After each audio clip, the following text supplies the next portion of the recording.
India کا کام ہے صرف اور صرف الزامات لگانا، اور سب کے سب الزامات پاکستان کے خلاف.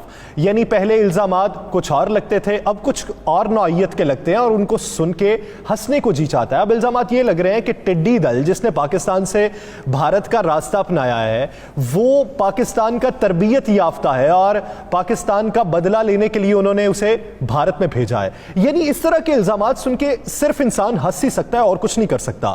تو آپ الزامات کب تک لگاتے رہیں گے؟ کب تک اپنے جو اقدامات ہیں ان کو چھپانے کے لیے دوسروں پر الزامات کے سہارے لیں گے؟ دیکھیں یاسر، بھارت کی تو یہ عالم ہے کہ کسی ہندو کو برا خواب آئے تو اس کا الزام بھی پاکستان پہ، کسی ہندو کو رات کو نیند نہ آئے تو اس کا الزام بھی پاکستان پہ، اگر نریندر مودی کو کوئی بری خبر مل جائے تو اس کا الزام بھی پاکستان میں. اب تو انہوں نے ایک لفظ بنا لیا کہ ہر الزام پاکستان پہ لگانا. اب پاکستان کے ساتھ ساتھ کچھ دنوں سے اب وہ چائنا کی طرف بھی جانا شروع ہو گیا. دیکھیں خالصتان کی تحریک کتنا زور پکڑ چکی ہے. میری اطلاع کے مطابق کہ شاید ہی کوئی ایسا سکھ برادری سے تعلق رکھنے والا سکھ ہو جو اس تحریک کے خلاف ہو. چند ایک وہ لوگ ضرور خلاف ہیں، چند ایک جو حکومت میں بیٹھے ہیں، لیکن ان کی یہ جرت نہیں ہے کہ وہ گلی محلوں بازاروں چوراہوں پہ جا کے خالصتان کے خلاف بات کر سکے. یہ باقاعدہ میں آپ کو چیلنج سے کہہ رہا ہوں کہ بھارت کے اندر صورتحال تبدیل ہو گئی ہے. اور 6 جون کو مجھے نظر آ رہا ہے کہ بھارت جو ہے جتنا مرضی RSS بدماشی کر لے، جتنی مرضی بھارتی فوج کر لے. دیکھیں میری اطلاع کے مطابق 6 جون کو بھارتی پرچم بھی نظر آتش ہوگا، بھارت کے خلاف مظاہرے بھی ہوں گے، سکھ برادری خالصتان کا پرچم بھی لہرائے گی، سب کچھ کرے گی. اور میں آپ کو ایک مزے والی آج بات بتاؤں، آپ کو پتہ ہے ان کا عالم کیا ہے؟ کل انہوں نے ایک سکھ نوجوان کو گرفتار کیا ہے. ہماری سکرین پہ اس کی ابھی تصویر میں کہوں گا ضرور چلائیں تاکہ پتہ چلے پوری دنیا کو. یہ جو سکھ گرفتار کیا گیا ہے، اس سکھ پر نوجوان پر الزام یہ ہے کہ یہ خالصتان تحریک کے حوالے سے لوگوں کو کھڑا کر رہا تھا، سکھ نوجوانوں میں ایک امنگ پیدا کر رہا تھا، اور اس کو گرفتار کر لیا گیا. اور اس کو گرفتار کرنے کے بعد اس کے الزام کیا لگا کہ یہ چائنا کی پے رول پہ ہے. پہلے پاکستان کے پے رول پہ کیا جاتا تھا، اب انہوں نے کہا یہ چائنا کے پے رول پہ ہے اور اس کے پاس سے جی کچھ چائنیز وردیاں بھی ملی ہیں، کچھ پولیس کی وردیاں بھی ملی ہیں، کچھ شناختی کارڈ بھی ملے ہیں. اب جب تو وہ خفگی بھی تو ختم کرنی ہے نا جو ادھر کی ہے، جو اس وقت چائنا کے ساتھ چپکلش چل رہی ہے لداخ میں، اس کی خفگی بھی تو ختم کرنی ہے. دیکھیں وہ کیوں نہ کریں جی، وہ جو ان کی صورتحال ہے. میں یہ بھی بریک کر دوں کہ آپ کو ہماری سکرین پہ ابھی اب نظر بھی آ جائے گا کہ آپ کو پتہ ہے کہ کل جو لداخ میں چائنا کے خلاف ان کے فوجی جا رہے تھے، ان کے ساتھ حریت پسند مجاہدین نے کیا کیا کہ وہ پوری بس کہاں وین جو ہے ان کی فوجیوں کی کہاں گری ہے، کس طرح مرے ہیں. 13 فوجی جو ہیں ان کے جہنم وصل ہوئے ہیں، 13 فوجی بھارتی، جس کو یہ اپنی فوجیوں سے چھپانے کی کوشش کر رہے ہیں. آپ کے پروگرام میں آپ کو یہ بھی ہم فوٹیج بھی دکھائیں گے، نظر بھی آ جائے گا. تو ان کے تو یہ صورتحال ہے کہ اب پہلے ان سے کشمیر نہیں سنبھالا جا رہا تھا، وہاں آزادی کی تحریک دبانا چاہتے تھے، تیز ہو گئی. اب انڈیا کے اندر مسلمان کھڑے ہو گئے اور خالصتان کی تحریک تو 6 جون کو آپ دیکھ لیں گے. مجھ سے بہتر یہ بتا سکیں گے ہمارے سردار بھائی جو ہے کہ 6 تاریخ کو آپ دیکھ لیں گے کہ بھارتی پنجاب خاص کر اور پورے بھارت میں خالصتان کا نعرہ کہاں کہاں گونجتا ہے. مہندر پال سنگھ صاحب، آپ پارلیمانی سیکرٹری برائے انسانی حقوق بھی ہیں. عوام کو ذرا بتائیے کہ پاکستان میں انسانی حقوق کی جو پاسداری ہے وہ کس طریقے سے ہوتی ہے اور بھارت کا منظرنامہ کیا ہے، اور ساتھ ہی یہ کہ اس 6 جون کو بھارت میں کیا کچھ کوئی غیر معمولی بھی ہونے والا ہے یا گزشتہ برسوں کے مطابق معمول کی کارروائی ہوگی، اور اگر کچھ غیر معمولی ہے تو اسے روکنے کے لیے اگر ہندوستانی ریاست پرتشدد رویہ اپناتی ہے تو پھر اسٹریٹجی کیا ہوگی؟ سب سے پہلے بہت بہت شکریہ. آپ نے پاکستان کی بات کی تو میں صرف ایک دو لائن میں اس کی بتاؤں کہ پاکستان میں سمجھتا ہوں کہ اقلیتوں کے لیے، خاص طور پہ اقلیتوں کے لیے دنیا میں جنت نما ہے. یہ جنت کا جو مناظر رکھتا ہے، یہ دیکھیں کہ سکھوں کا ایک گردوارہ ہے جس کے لیے 70 سال سے ارداسیں ہو رہی ہیں، دعائیں ہو رہی ہیں. دنیا کی کوئی گردوارہ ہے اس کے اندر ارداس ہوتی ہے کہ جو سکھوں کے جو گردوارے ہیں ان کے کھلے درشن دیدارے ہوں.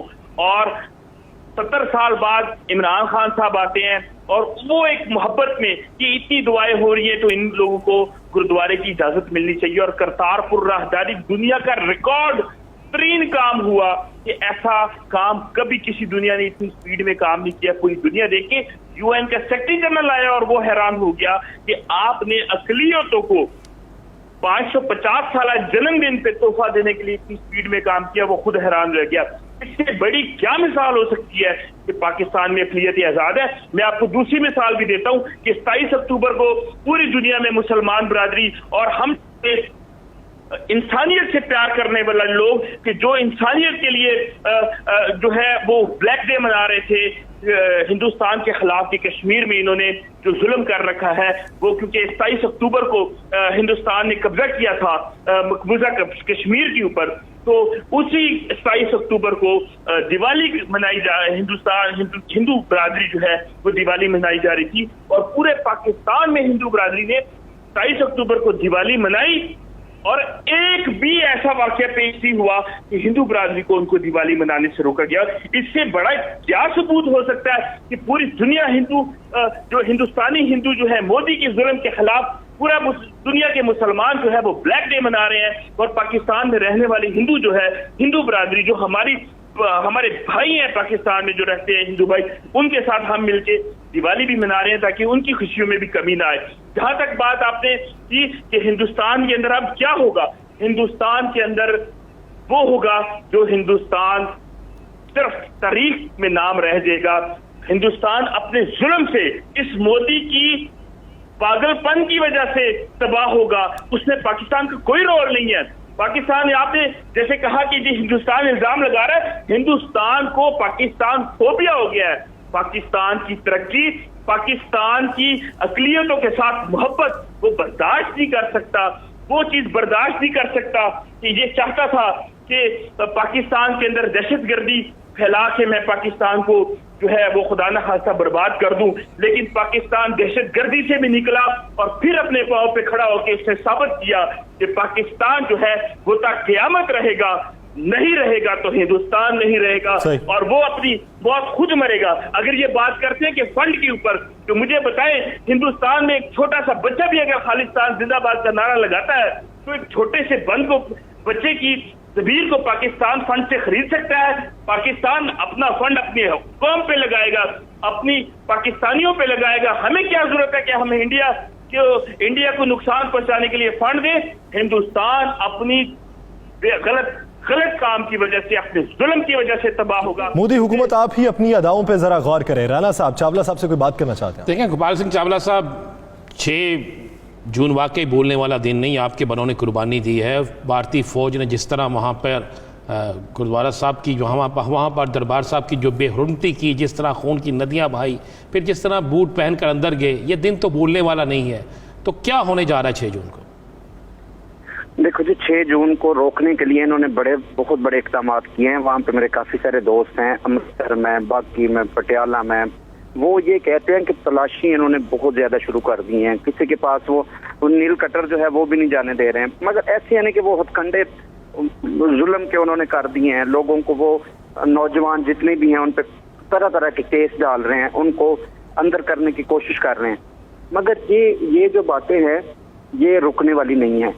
انشاءاللہ اس 6 جون کو ہم نے جو 2020 کرنا تھا وہ بھی ابھی ہونا ہے، مگر کرونا کی وجہ سے چونکہ یہ ڈسٹرب ہو چکا ہے۔ یہاں پہ پاکستان میں بھی ہم بہت کچھ کر رہے ہیں، اور انڈیا میں جہاں پہ میرے رابطے ہیں اپنے دوستوں کے ساتھ، اپنے خالصتانیوں کے ساتھ، اپنے فریڈم فائٹروں کے ساتھ، وہ سب یہی کہتے ہیں کہ ہم دربار صاحب میں اکال تخت پہ ہی منائیں گے، اور انڈیا کے منہ پہ بہت بڑا تھپڑ ہوگا، اور وہ روکنے کی انڈین پرچم نظر آتش کا سنا ہے، انڈین پرچم بھی نظر آتش کر رہے ہیں؟ جی بالکل کریں گے۔ دیکھو ہر دفعہ ہم کرتے ہیں، کیونکہ ہمارے ساتھ جو ظلم ہوا ہے اس کو ہم بھول تو نہیں نہ سکتے۔ اکال تخت ہمارے لیے یہ ہماری سپریم پاور ہے، ہمارا سپریم کورٹ ہے۔ یہاں سے جو فیصلہ دیا جاتا ہے سکھ قوم کے لیے وہ ہمارے لیے قابل قبول ہوتا ہے، جہاں پہ بھی سکھ قوم ہوتی ہے۔ تو انہوں نے 1984 میں جو ظلم کیے ہیں، انہوں نے سکھوں کی نسل کشی کرنے کی کوشش کی ہے۔ آپ یہ دیکھیں کہ ایک پچھلے دن میں نے ایک اسپیچ سنی ہے، اس میں ہے کہ گردوارے میں جب جاتے ہیں تو جوڑا گھر میں ہم جوتی جمع کرتے ہیں۔ وہ کہتے ہیں کہ 1 جون کے بعد 10,000 لوگ اندر تھے، 10,000 جوڑے جمع ہیں، اور کسی نے کلیم نہیں لیا۔ تو آپ صرف یہ دیکھ لیں کہ ظلم کی انتہا دیکھ لیں، تو 10,000 میں کس نے جوتی واپس نہیں لی۔ میں آپ کو ایک بات بتاؤں، ایک بزدل قوم ہے، یہ تو کروڑوں میں ہے نا، یہ اگر اربوں میں بھی ہو جائے تو یہ سکھوں کا مقابلہ نہیں کر سکتے۔